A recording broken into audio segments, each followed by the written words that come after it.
The number of Americans dying from drug overdoses is dramatically increasing. The CDC estimates overdoses killed more than 72,000 people last year. It has become the leading cause of death for Americans under the age of 50. We told you yesterday about news anchor Angela Kennecke of our CBS affiliate Kello in South Dakota. She has covered the overdose crisis for about 10 years now, but she lost her own daughter to the opioid epidemic just 4 months ago. Kennecke returned to work this week, and she says she felt an obligation to share her very personal story with her viewers. The opioid epidemic has hit home in a tragic and devastating way for me personally.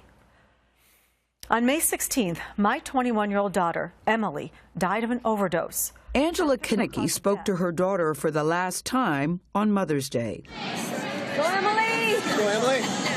Emily struggled with addiction for more than a year. Angela tried to get her treatment, but says she was too late. I got a frantic call from her dad saying, "I think Emily's OD'd.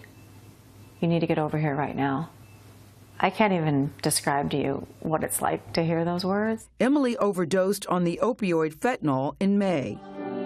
Angela spoke about her daughter's fight at her funeral. Before her addiction crushed her real self, everyone who knew her was amazed by her gregarious personality. After a few months off, Angela returned to the news desk to share her story in hopes of saving lives. Angela is one of the strongest women I have ever met. News director Beth Jensen said she knew Angela's story would resonate. The way she told that story was so authentic. It is already making a difference. And this crusade of Angela's is now a crusade of the stations, and it's going to be in our DNA for a long time. Angela Kennecke wants to help erase the stigma around addiction. She joins us now. Angela, thank you so much. Because I'm so sorry you're here at the table for this reason, and I wonder, as a local news anchor, why you decided that you were going to share it so publicly. Was it a struggle for you to make this decision? You know, I took a few months off just to kind of cope with what had happened to me, and I thought, I can let this loss, this devastation destroy me, or I can do something about it. And over the course of my career, I have asked so many parents to talk to me, and just people in general who are grieving, who have had horrible, tragic things happen to them, as you all do. Yeah. And I thought, I have to talk about it. I have an obligation to talk about it. My number one reason for talking about it is to erase the stigma that is surrounding addiction, especially the use of heroin, opioids. You had no idea she was using heroin. This is what I marvel at, because you said you all were close. You knew she had had some drug issues, you said, with marijuana.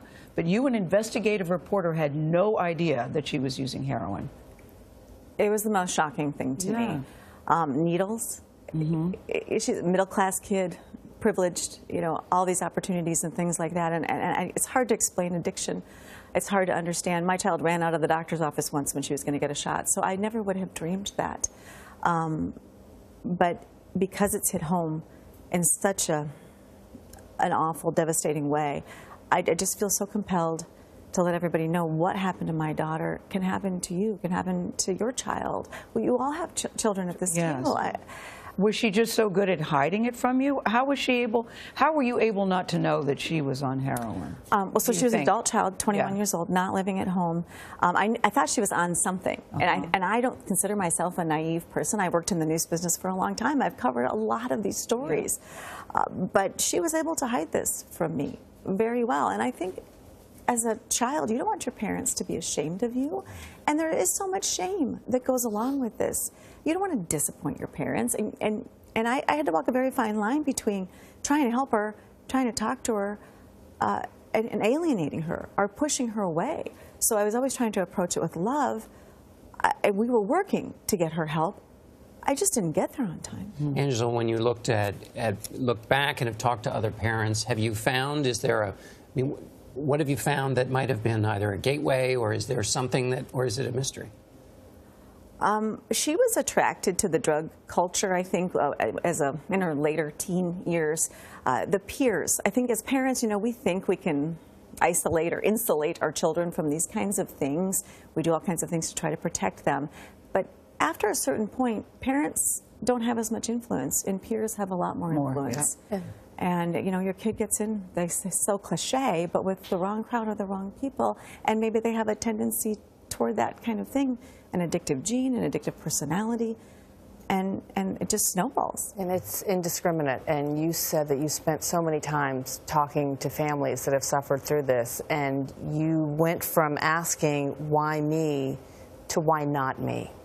And that's something that families across the country are asking themselves as well. Talk about the stigma of going from why me to why not me.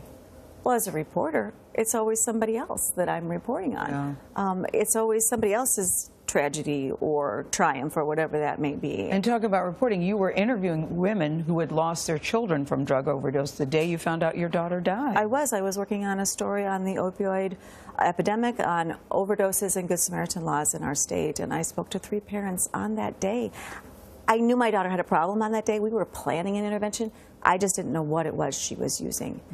And I just think we need so much more awareness. We need so much more, instead of judgment, compassion. And I'm trying to do what I can to make changes in my own community back home, to get people the help that they need. And that's all really I can do with this. It's so important. It's so important. And your advice is, if you suspect, get in there and say something, because you said you were planning an intervention, you were too late. Trust your Parents instincts. must intervene. Yes. Trust your instincts. They very seldom fail you. Angela, thank you so much. I'm so sorry You're welcome. you're here under these circumstances, but really glad to meet you.